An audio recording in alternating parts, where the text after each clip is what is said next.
Halo guys, kembali lagi di channel Yen The Storyland. Di video kali ini, admin akan mendongeng sebuah film action berjudul An Empress and the Warrior yang dirilis pada tahun 2018. Film ini menceritakan tentang kisah perjalanan seorang pemimpin wanita pertama di dinasti Yan. Bagaimana keseluruhan ceritanya? Daripada penasaran, yuk mari kita simak alur ceritanya.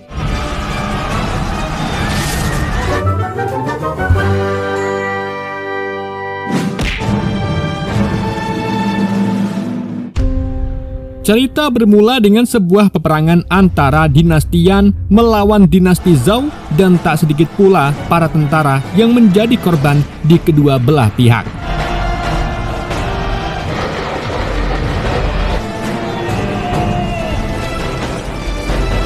Sementara itu, di medan pertempuran, raja dari dinasti Yan terkena sebuah panah yang menembus zirahnya. Setelah sang raja dibawa kembali ke tenda, ia mempercayakan komando pasukan kepada Suwehu untuk melakukan serangan balik. Hal itu membuat keponakan dari sang raja merasa cemburu dengan Suwehu. Sebelum Suwehu pergi ke medan perang, ia meminta putri dari sang raja bernama Fei Yi untuk menjaga ayahnya.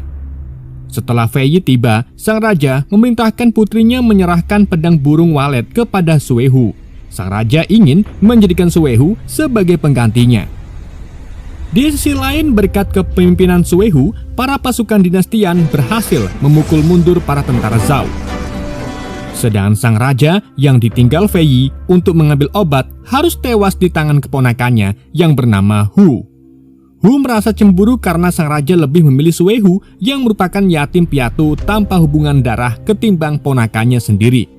Namun, bagi sang raja, semua yang dilakukan Hu hanyalah ambisi untuk dirinya sendiri tanpa memperdulikan rakyat dinasti Yan.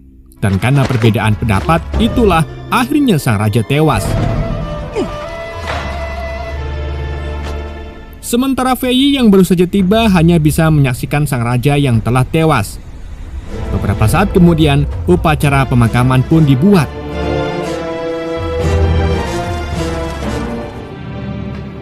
Setelah upacara pemakaman usai, Menteri Teng mengumumkan mengenai mandat raja untuk mengangkat Suwehu sebagai penerus tahta. Tentu saja hal itu ditentang pihak Hu, termasuk Komandan Erbau yang tidak setuju Suwehu menjadi rajanya. Ketegangan pun sempat terjadi antara kedua kubu. Hu juga menambahkan bahwa ia hanya mengikuti perintah raja, bukan perintah dari seorang menteri. Untuk mencegah konflik terus berlanjut, Suwehu pun menyerahkan kursi singgasana kepada Fei Yi. Begitu juga dengan Menteri Teng yang bersumpah setia kepada Fei Yi. Meski demikian, Hu masih tidak setuju karena perempuan tak seharusnya menjadi seorang pemimpin. Hu juga meragukan kepemimpinan Fei Yi karena Fei Yi sendiri belum pernah memimpin sebuah pasukan. Dan untuk menjawab keraguan Hu, Fei Yi pun berjanji tidak akan mengecewakan rakyatnya. Fei Yi juga bersedia menjalani pelatihan militer. Dan segera setelah mengatakan hal itu, Fei Yi menyerahkan urusan pemerintahan kerajaan kepada Menteri Teng sampai Fei Yi selesai dari pelatihannya. Dan siapapun yang melanggar akan dieksekusi mati. Seketika kubu dari Suwehu pun langsung tunduk, sementara Hu beserta pengikutnya terpaksa mengikuti perintah dari Fei Yi. Setelah para komandan bubar, Suwehu pun menjelaskan kenapa Fei Yi harus menjadi raja. Meski Suwehu yang diberi wasiat, namun ia sadar akan banyak masalah muncul jika Suwehu menjadi rajanya. Dan hanya Fei Yi lah yang mampu mempersatukan para pasukannya.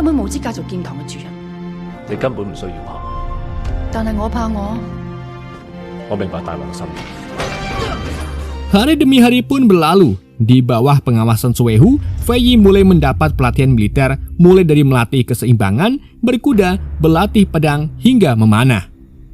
Meski perlakuan Suwehu terlihat kasar, Fei Yi sadar bahwa Suwehu melakukan itu untuk menjadikannya seorang pemimpin.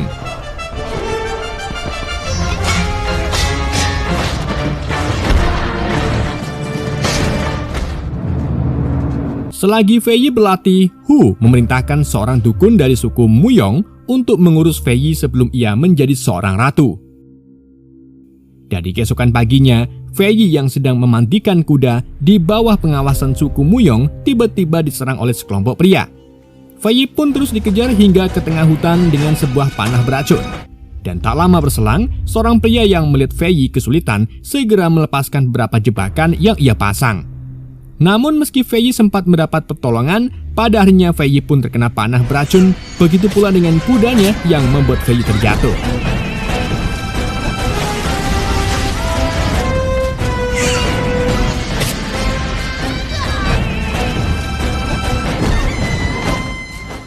Setelah kelompok yang mengejar Fei Yi berhasil disingkirkan, si pria membawa Fei Yi yang terluka ke kediamannya.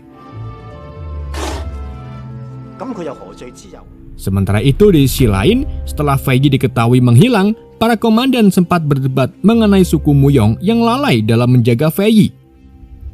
Untuk membuktikan hal itu, regu pencarian yang dipimpin oleh Suehu pun dibuat. Beberapa hari kemudian, setelah mendapat perawatan, Fei Yi mencoba kabur dari pria yang menolongnya. Tetapi karena kondisi belum waras, Fei Yi pun kembali pingsan. Setelah Fei Yi sadar kembali untuk kedua kalinya, akhirnya Fei Yi pun berkenalan dengan pria yang menolongnya bernama Lang Quan.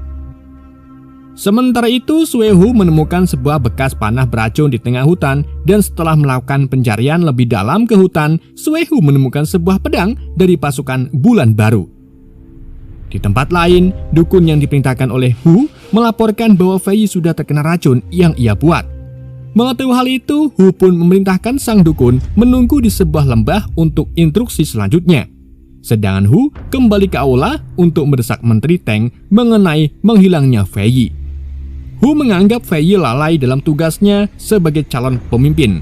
Untuk itu, Hu menyarankan agar segera menemukan pengganti Fei Yi.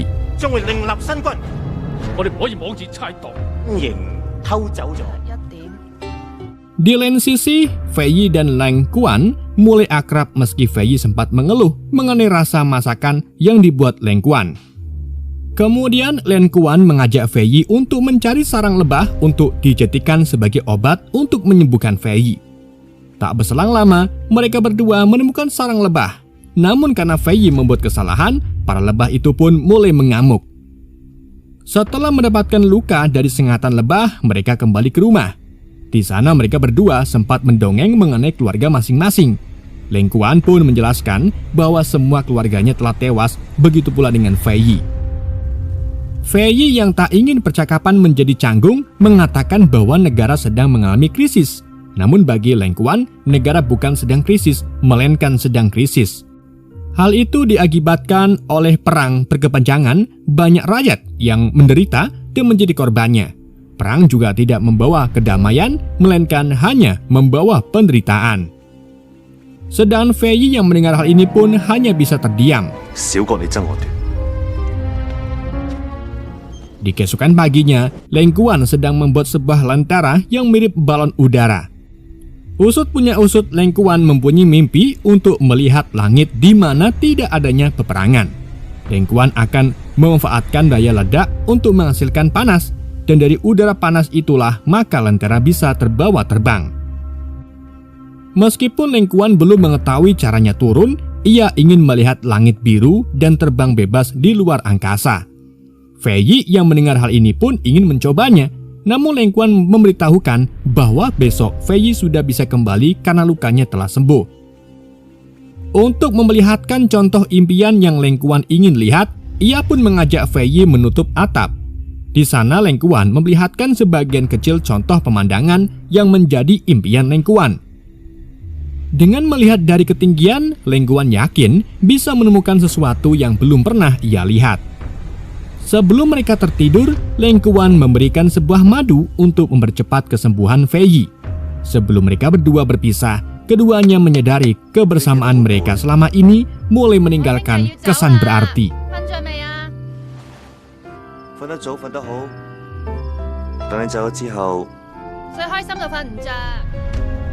Di keesokan paginya, Lang Quan ingin mengantar Fei Yi sebelum mereka berpisah.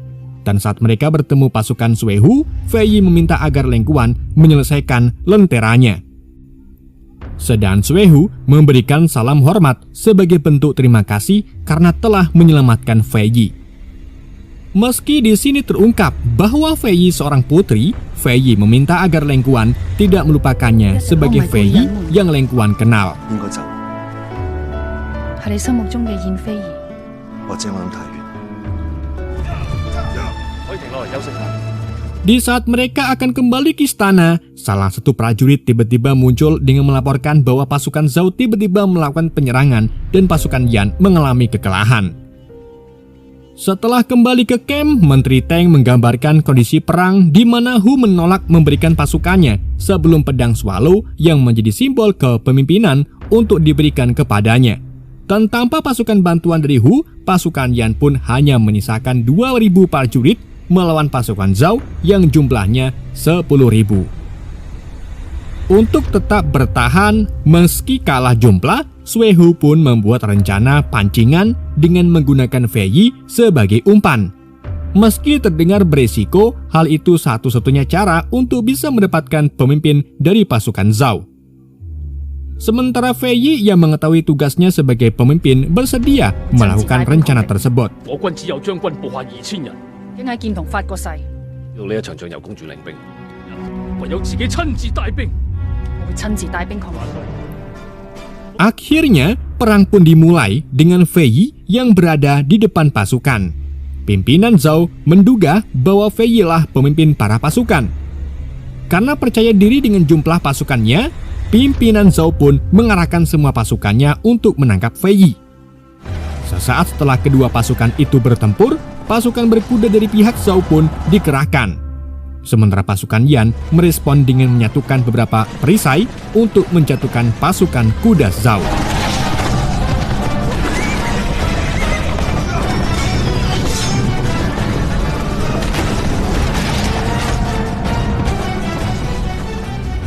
Setelah pertempuran sengit yang terjadi, Fei Yi pun memulai rencananya dengan pergi ke dalam hutan. Dan tanpa curiga, pemimpin Zhao dan pasukannya segera mengejar Fei Yi.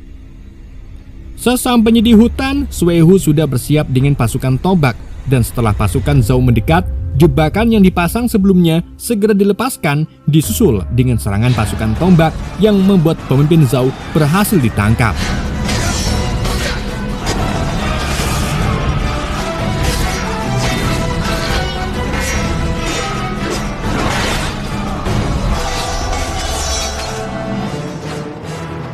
Meski sekarang pemimpin Zhao tertangkap, ia meminta agar Fei Yi segera membunuhnya dan Raja Zhao lain akan membalaskan dendam atas kematiannya.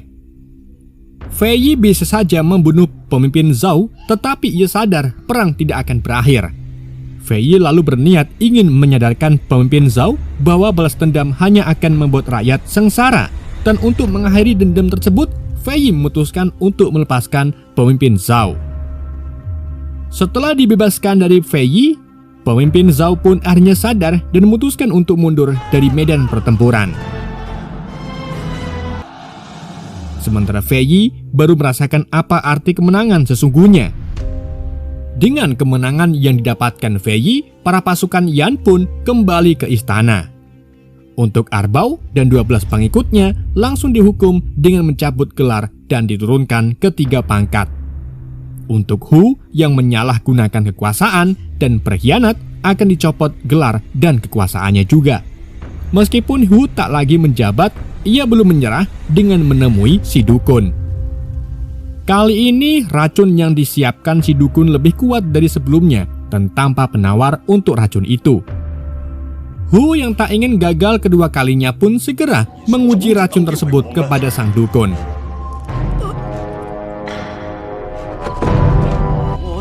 Sementara itu, meski dinasti Yan mendapatkan kemenangan, rakyat dilanda kelaparan dan muncullah kekacauan dan kelaparan. Seketika, Fei Yi pun teringat dengan perkataan Leng Kuan dan memerintahkan untuk segera mengirim bantuan. Fei Yi juga ingin acara penobatannya dilakukan secara sederhana untuk menghemat biaya. Setelah upacara penobatan usai, Fei Yi pergi ke menara untuk melihat pemandangan. Saat Sui Hu tiba, ia menceritakan impian Leng Kuan yang ingin terbang ke langit. Bagi Fei Yi, impian Leng Kuan terdengar seperti mimpi bodoh. Namun bagi Sui Hu, Leng Kuan tidaklah bodoh karena sebenarnya Leng Kuan merupakan mantan prajurit Bulan Baru. Suehu juga baru mengetahui hal itu setelah menemukan pedang dari pasukan Bulan Baru yang tak jauh dari tempat tinggal Leng Kuan. Prajurit Bulan Baru merupakan sebuah pasukan khusus yang ditakuti semua dinasti karena tidak pernah kalah dalam perang. Karena merasa terancam, 10 kerajaan bekerjasama termasuk dinasti Yan untuk memusnahkan prajurit Bulan Baru. Tak peduli wanita ataupun anak-anak, semuanya dibunuh. Setelah mendengar hal itu, Fei pun terkejut dan langsung membuat keputusan untuk memberikan singgasana kepada Suehu dan Menteri Teng. Fei juga memutuskan mulai detik ini ia tidak akan mengganggu urusan kerajaan dinasti Yan.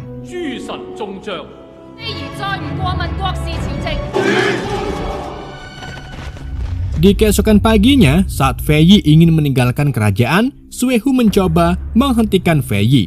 Namun Fei menolak karena ia menganggap keputusan ayahnya sudah benar dengan memberikan singgasana kepada Suehu.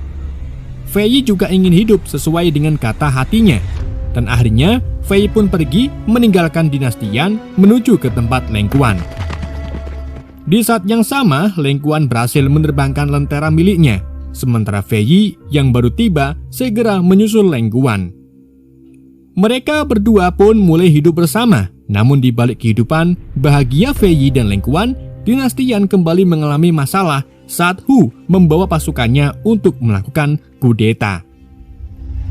Untuk memastikan Fei tetap aman, Suehu segera kembali ke tempat ia menemukan pedang Bulan Baru. Setelah mendapatkan pedang tersebut, Suehu menemui Leng Kuan dan memberikan pedang Bulan Baru kepadanya. Suehu hanya ingin memastikan bahwa Leng Kuan layak untuk melindungi Fei. Meski Leng Kuan menolak, namun Suehu yang tiba-tiba menyerang membuat Leng Kuan tak mempunyai pilihan untuk melawan.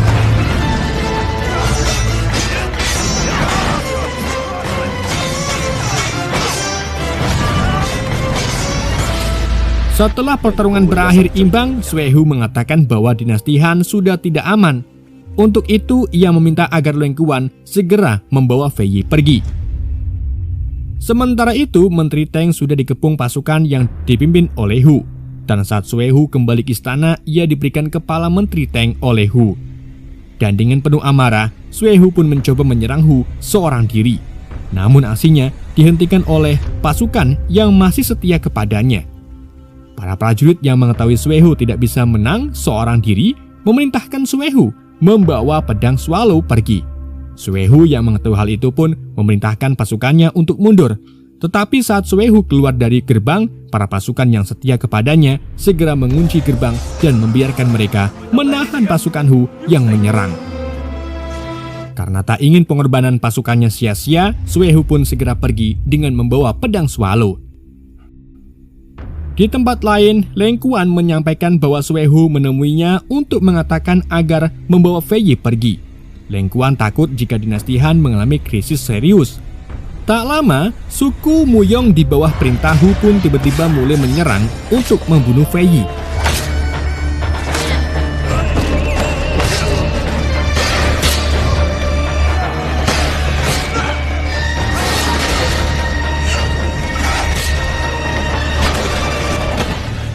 Meski Leng Kuan dan Fei berhasil mengalahkan mereka semua, Leng Kuan sempat terkena panah beracun dari suku Muyong. Meski begitu, Leng Kuan yakin bisa menyembuhkan lukanya sama seperti saat ia menyembuhkan Fei. Leng Kuan ingin Fei kembali ke kerajaan karena rakyat dinasti Yan saat ini sedang membutuhkannya. Sementara itu, Suehu yang mencoba kembali ke kamp militer untuk menemui para pasukan harus menerima kenyataan bahwa pasukannya hanya sedikit yang tersisa setelah tentara suku Hun membakar tenda. Di keesokan paginya, Suehu seorang diri menghadang Hu beserta pasukannya. Kemudian ia melemparkan pedang Swallow sebagai bukti bahwa ia tidak akan tunduk dan akan terus melawan. Melihat Suehu begitu percaya diri, Hu pun mengirim beberapa pasukan berkuda untuk melawannya. Meskipun seorang diri, Suehu mampu mengalahkan semua pasukan berkuda yang dikirim oleh Hu. Hingga akhirnya, Hu mengutus semua pasukan untuk menghadapi Suehu.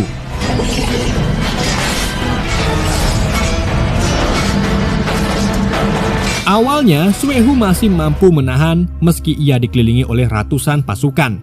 Namun semuanya berubah saat Hu menembakkan panah ke arah Suehu. Dengan luka yang diteritanya, Suehu mencoba melawan sekuat tenaga, tetapi pada akhirnya beberapa tombak berhasil menancap ke tubuh Suehu. Bahkan, dengan semua luka yang diteritanya, Suehu masih berdiri dan terus melawan. Lambat laun, Suehu mulai sekarat dan saat itu juga Fei Yi pun tiba. Fei Yi yang melihat Suehu sekarat berjanji akan membunuh Hu, bahkan jika ia tewas. Amarah Fei Yi semakin memuncak saat Hu mengatakan bahwa ialah yang membunuh bapaknya. Mengetahui kejahatan yang dibuat oleh Hu, ia pun meminta untuk duel meski Fei Yi tahu bahwa ia tidak akan bisa menang. Akhirnya duel pun dimulai. Tetapi sesaat duel terjadi, Fei Yi mengalami kesulitan karena minimnya pengalaman tempur. Dan ketika Fei Yi kalah dalam duel dan akan dieksekusi, Fei Yi mengambil sebuah tombak yang berada di depannya dan berhasil menancapkan tombak tersebut ke leher Hu. Sedangkan para prajurit yang melihat kekalahan Hu memutuskan untuk menyerah. Sementara Suehu yang selama ini mencoba bertahan juga ikut tewas karena luka yang diteritanya. Setelah kehilangan Suehu, Fei Yi juga harus kehilangan Leng Kuan karena Leng Kuan tidak bisa mengatasi racun yang sudah dimodifikasi. Untuk menghormati impian Leng Kuan, Fei Yi pun membiarkan mayat Leng Kuan terbang bebas bersama balon udaranya. Beberapa hari kemudian setelah kudeta berhasil diatasi, Fei Yi kembali menjabat sebagai pemimpin dinasti Yan. Di bawah kepemimpinannya, Fei Yi akan mengakhiri semua perang dan membuat perdamaian dengan 10 kerajaan. Sebagai seorang pemimpin baru, Fei Yi ingin mewujudkan cita-cita Leng Kuan untuk membentuk kerajaan tanpa adanya peperangan. Semenjak saat itulah Fei Yi tercatat sebagai pemimpin wanita pertama di dinasti Yan. Film pun tamat. Oke guys, itulah alur cerita film An Empress and the Warrior. Semoga kalian terhibur dengan alur cerita yang saya bawakan. Mohon maaf jika ada kesalahan dalam penyampaiannya ataupun penyebutan nama. Sekian dari Anda, sampai jumpa di video berikutnya.